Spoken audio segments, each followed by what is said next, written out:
Assalamualaikum warahmatullahi wabarakatuh. Perkenalkan, nama saya Afrido Fauzan. Saya dari kelompok 1 kelas 12 3C15.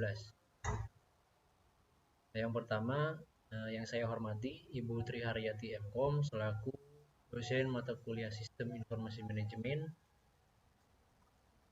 Kami kelompok 1 di sini berkesempatan untuk memaparkan hasil karya cipta berbasis iptek yang telah ditugaskan kepada kami, yang kami beri tema pendaftaran online.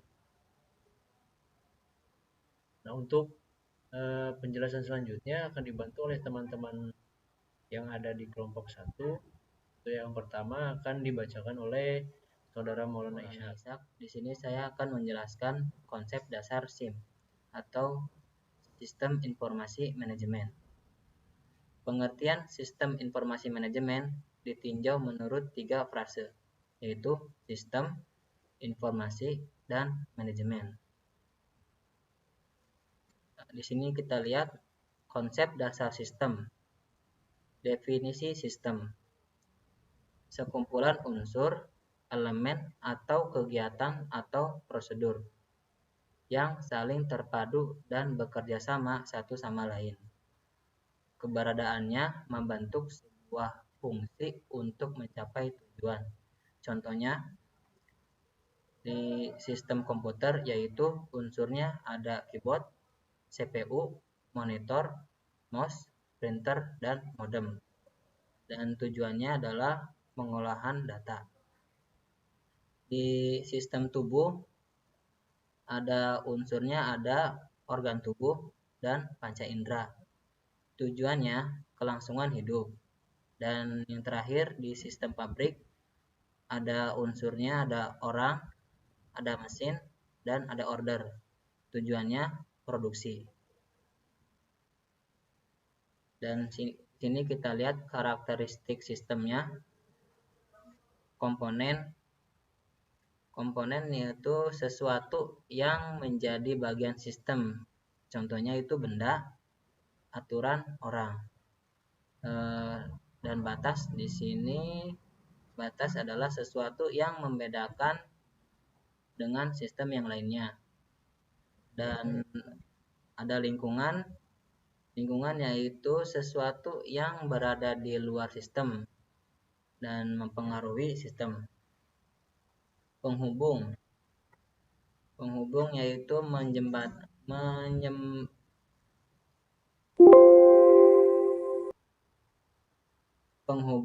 yaitu menjembatani fungsi antar komponen.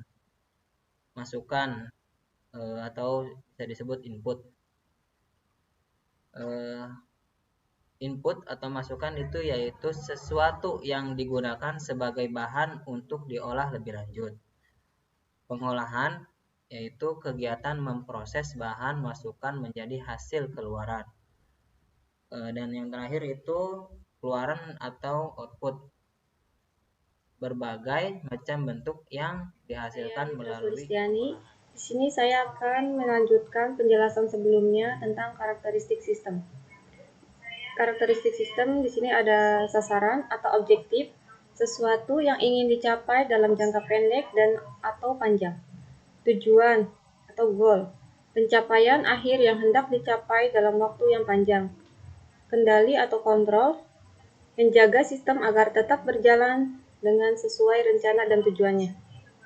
Umpan balik atau feedback, mengukur operasional proses sistem atau mengembalikan kondisi menyimpang menjadi standar. Di sini ada gambaran flow sistemnya, yaitu input, proses, kontrol, feedback, output, lalu objektif dan goal. Sistem abstrak dan sistem fisik.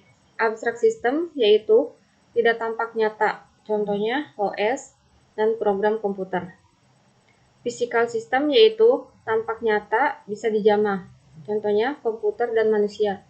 Sistem alamiah dan sistem buatan. Natural system yaitu terjadi dengan sendirinya, contohnya sistem tata surya. Human made system yaitu hasil karya manusia, contohnya komputer dan mobil. Sistem tertentu dan sistem tak tertentu. Deterministic system yaitu diprediksi dan dideteksi dengan pasti. Probabilistic system yaitu prediksi tidak pasti, ada probabilitas. Sistem tertutup dan sistem terbuka.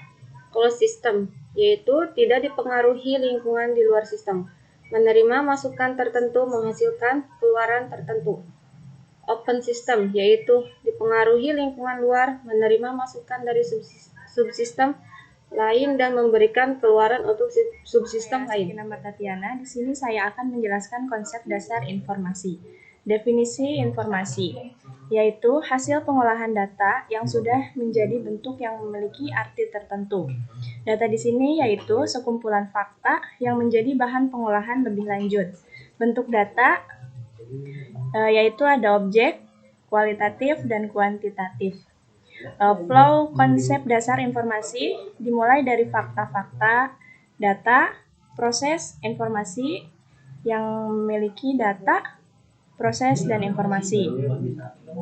Selanjutnya, siklus informasi, yaitu data yang masih merupakan bahan mentah yang harus diolah untuk menghasilkan informasi melalui suatu model. Model yang digunakan untuk mengolah data tersebut disebut model pengolahan data atau dikenal dengan siklus pengolahan data yaitu siklus informasi. Berikut gambaran siklus informasi. Dimulai dari input ke proses model, dari proses model ke output, dari output ke penerima, dari penerima ke keputusan tindakan, dari keputusan tindakan ke hasil tindakan, dari hasil tindakan ke data, dari data ke input kembali, dan seterusnya. Saya akan menjelaskan manfaat sistem informasi. Pertama, meningkatkan efisiensi operasional. Kedua, memperkenalkan inovasi dalam bisnis. Ketiga, membangun sumber-sumber informasi strategis. Keempat, mendukung pengambilan keputusan. Selanjutnya, konsep dasar manajemen, yaitu definisi manajemen adalah pengolahan kegiatan untuk menjalankan tugas dan fungsi serta tujuan suatu organisasi, proses memanfaatkan sumber daya yang tersedia untuk mencapai tujuan. Kedua, kegiatan dalam manajemen yaitu perencanaan, pengendalian, pengawasan, pengambilan keputusan. Sumber daya yaitu manusia, material, modal, dan informasi. Selanjutnya, proses manajemen. Tingkat kegiatan manajemen pertama ada perencanaan dan pengendalian operasional yaitu disebutkan dengan low level management. Kedua, perencanaan taktis dan pengendalian manajemen disebut juga middle level management. Ketiga, perencanaan strategis disebut juga top level management. Manajemen informasi kita bisa lihat segitiga pengguna informasi, level manajemen, dan pengguna informasi. Sekarang ke contoh mockup-nya. Nah, inilah tampilan mockup yang akan kami buat. Seperti ini. Bagian tampilan depannya. Ini ada menu daftar, menu login, dan menu tentang. Pertama, kita akan menjelaskan menu daftar. Bagaimana cara daftar membuat akunnya. Sebelumnya, kami di sini untuk membantu ya lembaga balai latihan kerja komunitas dalam pendataan, dalam pemberkasan data serta pelatihan kerja, yang mana setelah kami datang ke sana ternyata pendataannya masih manual, pendaftarannya manual, harus datang ke lembaga mengisi formulirnya. Mungkin kami membuat web seperti ini, web online untuk pendaftarannya akan bisa membantu ke lembaga balai latihan kerja komunitas Darussalam. Kita lanjut ke penjelasan menu daftar ya. Langkah yang pertama kita klik menu daftarnya. Lalu nanti akan muncul tampilan seperti ini ya. Ada nama, kolom memasukkan nama, masukkan email dan password. Dan di sini tinggal memasukkan nama masing-masing peserta, nama lengkap, lalu email email aktif dan passwordnya. Nah, kami berencana juga agar bisa login menggunakan akun Google agar lebih memudahkan para peserta yang akan mendaftar. Lalu nanti setelah mengisi nama, email, dan password, klik create an account ya. Daftarkan akun. Nah, setelah berhasil akan kembali ke menu ini, menu awal, menu pertama, dan tinggal klik login karena tadi sudah daftar, akunnya sudah terdaftar, tinggal login. Setelah klik login, dia akan muncul tampilan login. Tinggal masukkan email dan password yang tadi didaftarkan, lalu klik login. Atau jika sudah ada akun Google, tinggal klik akun Google dan login menggunakan akun Google. Lanjut, ini menu tentang. Nah, menu tentang ini mengenai penjelasan apa itu Balai Latihan Kerja Komunitas ya. Apa sih Balai Latihan Kerja Komunitas? Karena mungkin para peserta yang akan mendaftar awalnya belum tahu apa itu Balai Latihan Kerja Komunitas, sepertinya baru dengar mungkin ya. Biasanya yang sering didengar itu LPK atau LKP kan. Nah, ini BLKK ya, Balai Latihan Kerja Komunitas. Kan berbeda lagi karena memang ini masih baru, belum lama. Makanya pendataannya pun mereka masih manual, belum online untuk masing-masing lembaganya. Nah, ini tentang Balai Latihan Kerja Komunitas ya, yang berhubungan dengan Kementerian Ketenagakerjaan dan Disnaker kan. Kita masih berhubungan tentangnya, penjelasannya nanti bisa dibaca. Lalu ada alamat lembaganya juga di mana, terus nomor telepon adminnya, WA-nya, dan juga sosial media lembaganya. Jadi jika kita klik menu tentang. Nah, balik lagi tadi setelah membahas login ya. Setelah login, kita akan masuk ke bagian dashboardnya, bagian awalnya ya. Bagian awalnya nanti ada menu, ada 4 menu. Ada menu home, menu profil, menu pendaftaran, dan juga logout. Menu home seperti biasa, menu home tampilan utamanya ya. Tampilan utama, lalu profil untuk merubah identitas peserta ya. Nanti bisa edit profil, lalu tinggal dirubah apa yang mungkin ada kesalahan nama, kesalahan email, atau kesalahan alamat mungkin ya. Lalu ada menu pendaftaran. Nah, ini untuk mengisi formulir pendaftaran secara online yang nantinya di saat telah dikirim akan sampai ke admin lembaga. Di admin juga nanti akan masuk ke web ini sama, hanya saja nanti tampilannya berbeda.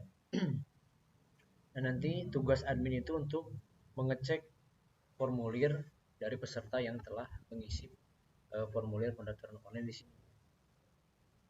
Setelah dicek dan disetujui, nanti di web pesertanya, di akun pesertanya akan muncul logo checklist dan tulisan verification. Jadi setelah itu muncul berarti formulirnya sudah diterima. Jadi diterima untuk mengikuti pelatihan kerja di sana. Walaupun tetap nanti untuk pendataan ya, untuk pendataan berkasnya membutuhkan printout, tetap formulirnya harus dibawa dan segala macam persyaratannya. Lalu Menu keempat ada menu logout. Nah, menu logout ini keluar dari akunnya. Setelah klik logout, nanti akan tampil tampilan awal seperti ini. Tampilan atasnya ini, tampilan bawah. Nanti akan dia menyatu. Nah, mungkin itu saja yang bisa kami sampaikan mengenai mockup pendaftaran online yang kami rencanakan. Mudah-mudahan dapat diterima dan dimengerti oleh Ibu Tri Haryati MKOM, dan kami berharap Ibu dapat memberikan saran ataupun kritik kepada kami untuk pengembangan mockupnya itu sendiri. Itu akan sangat membantu pengembangannya. Itu saja mungkin yang bisa kami sampaikan. Bila ada kekurangan dari kami mohon maaf. Saya akhiri. Wassalamualaikum warahmatullahi wabarakatuh.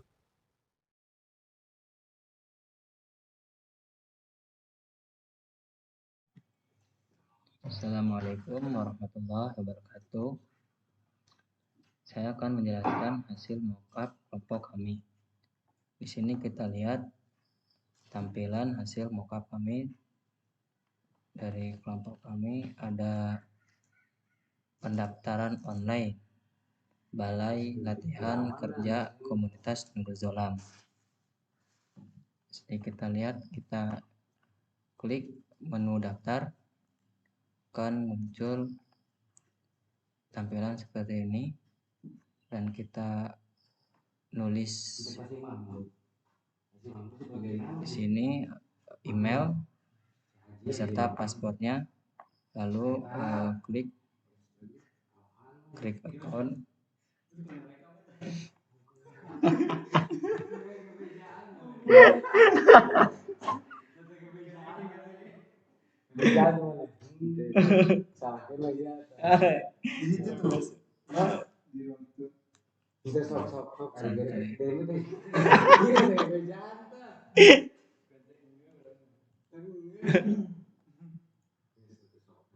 Tanya banyak. Assalamualaikum warahmatullahi wabarakatuh. Di sini saya akan menjelaskan hasil mockup dari kelompok kami. Di sini ada tampilannya. Di sini kita membuat pendaftaran online Balai Latihan Kerja Komunitas Nurul Zolam. Seperti yang bisa kita lihat, di sini tampilannya ada tentang dan BLK Nurul Zolam. Lalu kita klik menu daftar. Lanjut, tampilannya seperti ini. Lalu kita klik nama, email beserta paspornya. Kalau sudah mengisi, langsung kita klik create account. Nah, langsung muncul seperti ini. Selamat, akun Anda telah terdaftar. Selanjutnya kita klik login. Akan muncul lagi seperti ini, klik login. Tinggal klik dan tulis email dan paspornya. Jika sudah, tinggal klik login. Akan muncul seperti ini, langsung kita klik daftar. Nah, di sini ada form pendaftaran atau formulir pendaftaran. Klik langsung mengisi formulir pendaftaran yang berbentuk Word. Langsung Word itu jadikan Google Drive, langsung salin linknya, dan linknya disimpan di sini, link formulir. Kita klik, udah masukkan linknya, lanjut kita kirim. Nah, link Anda sudah terkirim. Jika sudah begitu, kita logout, dan hasil pendaftaran yang kita buat itu langsung ada di admin, tinggal menunggu prosesnya. Sekian, Assalamualaikum warahmatullahi wabarakatuh.